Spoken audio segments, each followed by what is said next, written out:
तो वहीं बीते दिनों मथुरा में इंडिया न्यूज चैनल के पत्रकार वीर नारायण शर्मा के ऊपर जिलाधिकारी कार्यालय के बाहर गुंडे भूरा द्वारा किए गए जानलेवा हमले के विरोध में सुल्तानपुर में काफी संख्या में पत्रकारों ने हाथों में काली पट्टी बांधकर कलेक्ट्रेट में महामहिम राज्यपाल को संबोधित ज्ञापन जिलाधिकारी कृतिका ज्योत्सना को सौंपा। इंडिया न्यूज के पत्रकार वीर नारायण शर्मा के ऊपर गुंडे भूरा पर कार्यवाही कराए जाने और पत्रकारों को सुरक्षा के लिए लाइसेंस निर्गत किए जाने के संदर्भ में मांग की है।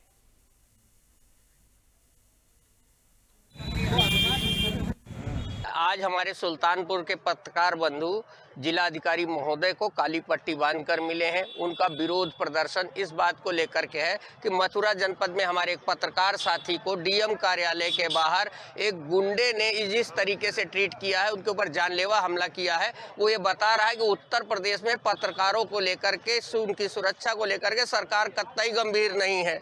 अगर सरकार और शासन गंभीर होता तो हमारे पत्रकार बंधु के ऊपर हर जगह इस तरीके की घटनाएं ना होती। सबसे बड़ा सवाल ये है कि हम समाज के निचले और गरीब तबके का, शोषित तबके की आवाज़ बनते हैं। हम आवाज़ बन रहे हैं, हमारी ही आवाज़ को गुंडे दबा रहे हैं। अगर सरकार ये मानती है कि हम लोगों को ये सुरक्षा चाहिए तो कम से कम पत्रकारों की जो मांगे चली आ रही हैं उस पर उनको विचार करना चाहिए। अपने लिए तो सदन में भत्ता बढ़ा लेंगे, वेतन बढ़ा लेंगे, लेकिन जहां पत्रकारों की सुरक्षा की बात है वहां कोई कदम वो उठाने को तैयार नहीं। आए दिन जिसको देखो वो दो कौड़ी का आदमी जो है पत्रकारों को पीट रहा है।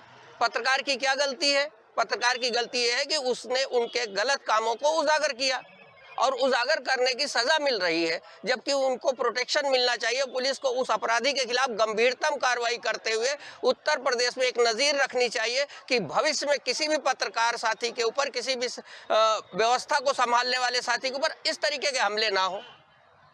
बहुत जल्दी ही हमारे एक पत्रकार साथी वीर नारायण सिंह पर जानलेवा हमला हुआ है और वो भी एक ऐसे व्यक्ति द्वारा हुआ है जिस पर कई दर्जन आपराधिक मुकदमे हैं। और सबसे बड़ी बात यह है कि जिलाधिकारी, जो कि जनपद की आला अधिकारी होती है, जिलाधिकारी के कार्यालय के सामने इस तरह के हमले होते हैं। अब क्या चाहता है प्रशासन, क्या चाहता है शासन? हम लोग ये चाहते हैं कि अभी तक बड़ी दुख की बात है कि उस पर कोई भी कार्यवाही नहीं हुई प्रशासन द्वारा। अविलंब उस पर कार्यवाही की मांग करते हैं और हम लोगों को शस्त्र लाइसेंस दिया जाए, ये भी मांग करते हैं कि जिससे हम कलम के साथ साथ हम अपने अस्त्र से अपनी सुरक्षा कर सकें। यदि प्रशासन हमारी सुरक्षा करने में अक्षम है, अपने आप को विफल मानता है, हम लोग स्वयं अपनी सुरक्षा करने के लिए तत्पर हैं और कर लेंगे। हम अगर कलम चलाना जानते हैं, हम हथियार भी चलाना जानते हैं, और अगर अपनी सुरक्षा हम नहीं कर पाएंगे तो हम लोग कहीं के नहीं रहेंगे। ये जितनी इस समय हत्याएं हो रही हैं, जितने पत्रकारों पर हमले हो रहे हैं, इतने हमले शायद इसके पहले कभी नहीं हुए। हम अविलंब मांग करते हैं। इतने बड़े बड़े अपराधी इस तरह की सरेआम गुंडागर्दी करते हैं और पत्रकारों को कहीं का नहीं छोड़ते हैं।